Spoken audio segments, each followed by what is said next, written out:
Mon ami, que la paix du Seigneur soit avec toi. Je voudrais partager avec toi à ce moment précis la parole du Seigneur au psaume 23. Donc écoutons ensemble la parole de Dieu.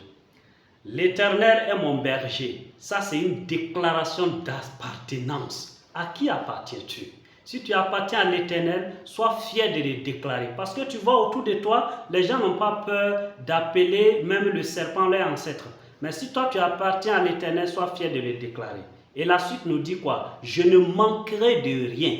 Ça, c'est une déclaration d'assurance. Quand on appartient à l'Éternel, on ne manque pas d'assurance. Parce que pour une meilleure vie, pour une vie de qualité, tu as besoin d'espérance, tu as besoin d'espoir. Et Dieu seul peut te donner cet espoir. Donc, reste attaché à lui.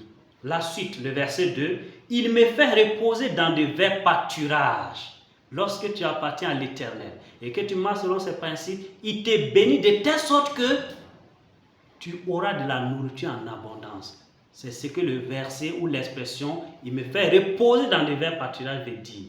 Il me dirige près des eaux paisibles. Il restaure mon âme.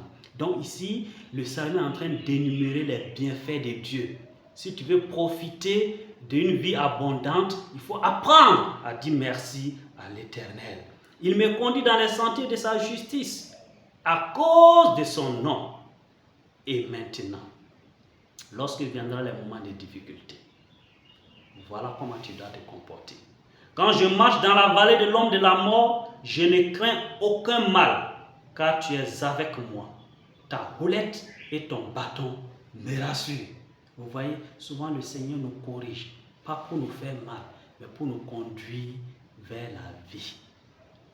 Tu dresses devant moi une table en face de mes adversaires. Vous savez, dans la vie, que tu le veux ou pas, tu vas avoir des ennemis. Même si tu veux la paix avec tout le monde, il y a des gens qui ne vont pas vouloir la paix avec toi. Donc sois rassuré, car là où tu es là, à quelque part, il y a quelqu'un qui en veut à toi. Il y a quelqu'un même qui veut ta mort. Mais qu'est-ce que tu dois faire? Tu dois laisser Dieu se dresser entre toi et tes adversaires. Et tu auras la victoire. Il faut accepter cela.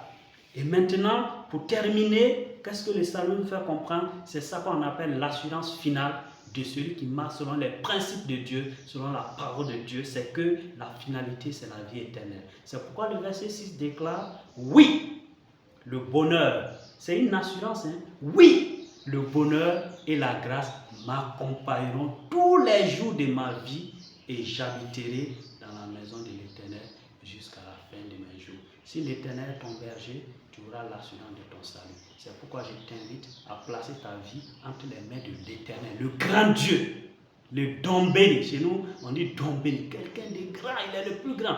Place ta vie entre ses mains et tu auras la vie éternelle. Que Dieu te garde.